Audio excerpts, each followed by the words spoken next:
بسم الله الرحمن الرحيم. السلام عليكم ورحمة الله وبركاته.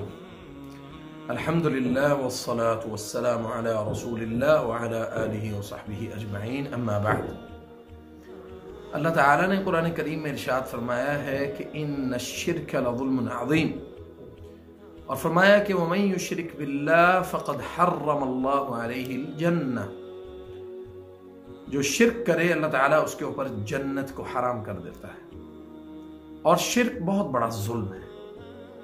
ہمارے ہاں شرک کو شرک سمجھا ہی نہیں جاتا۔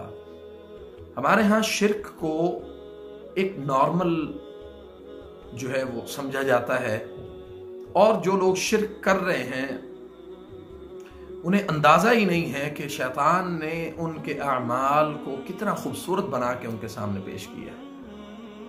وَزَيَّنَ لَهُمُ الشَّيْطَانُ أَعْمَالَهُمْ، اللہ تعالیٰ نے ان کے لیے ان کے جو اعمال ہیں، یعنی سبحان اللہ، جو شیطان نے ان کے جو اعمال ہیں بڑے خوبصورت بنا کے ان کے سامنے پیش کیے ہیں۔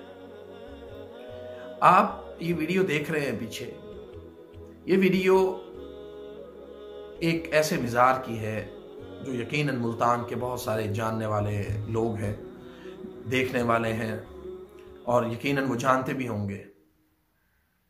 میں نے اس ویڈیو میں بہت سی عجیب، میرا اور یہ زندگی کا میرا پہلا بہت قریب سے، اتنا قریب سے تجربہ ہوا کہ میں کسی مزار کو اندر سے جا کے اس کو دیکھوں کہ وہاں پہ کیا ہوتا ہے۔ سبحان اللہ، اللہ تعالیٰ نے ہمیں اس عقیدے کے اوپر رکھا ہی نہیں۔ اللہ نے اگر عقیدہ دیا تو وہ عقیدہ توحید دیا، اور سبحان اللہ، انبیاء کرام کی تمام تر محنتوں کا جو ثمر تھا وہ عقیدہ توحید تھا۔ انہوں نے عقیدہ توحید کے لیے اپنی زندگیاں قربان کی، انہوں نے محنتیں کی، اور اپنی ذات کے مقاصد کے لیے یہ کام نہیں کیے۔ انہوں نے یہ کام اگر کیے ہیں تو وہ ان افراد، ان لوگوں کے لیے کیے جو جہنم کی طرف تیزی کے ساتھ جا رہے تھے۔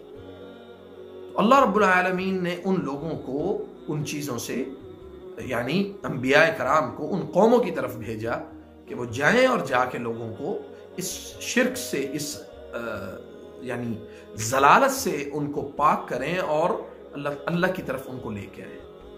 انبیاء کرام نے اپنا کام جو ہے وہ پوری ایمانداری اور پوری محنت اور محبت کے ساتھ مکمل کیا، اور پھر اللہ تعالیٰ نے انبیاء کرام سے یہ بھی کہا کہ تمہارا کام صرف پہنچا دینا ہے، ہدایت دینا جو ہے یہ اللہ کا کام ہے۔ ایسا نہیں ہے کہ ابراہیم علیہ السلام نے محنت نہیں کی، موسیٰ علیہ السلام نے محنت نہیں کی، حضرت عیسیٰ علیہ السلام نے محنت نہیں کی، اور تمام انبیاء کرام نے، اور اسی طرح محمد رسول اللہ صلی اللہ علیہ وسلم اپنی امت کے لیے ہر وقت روتے تھے، امتی امتی امتی۔ لیکن ہماری حالت یہ ہے کہ سبحان اللہ العظیم، ہم نے ان ساری صورتحال میں، اس ساری کیفیات میں اپنے اللہ کو بھلا دیا ہے۔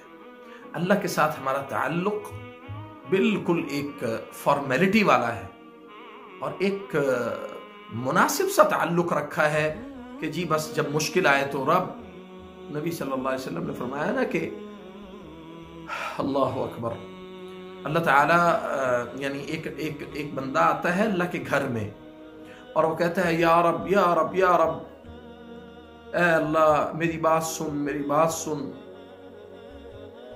نبی صلی اللہ علیہ وسلم نے فرمایا کہ اس کا پہننا حرام، اس کا کھانا حرام، اس کا پینا حرام، مطلب ہر چیز اس کی حرام ہے، تو اللہ اس کی دعا کیسے قبول کرے؟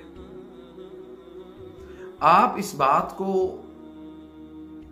مطلب سادہ الفاظ میں سمجھنے کی کوشش کریں کہ اللہ تعالیٰ نے اس امت کے اوپر نبی صلی اللہ علیہ وسلم کو مبعوث کر کے اس امت پر بہت بڑا احسان کیا ہے، اور اس احسان کا بدلہ ہم ساری زندگی اور قیامت کے بعد بھی ہم نہیں چکا سکتے، جو نبی صلی اللہ علیہ وسلم نے اس امت کے لیے محنت کی۔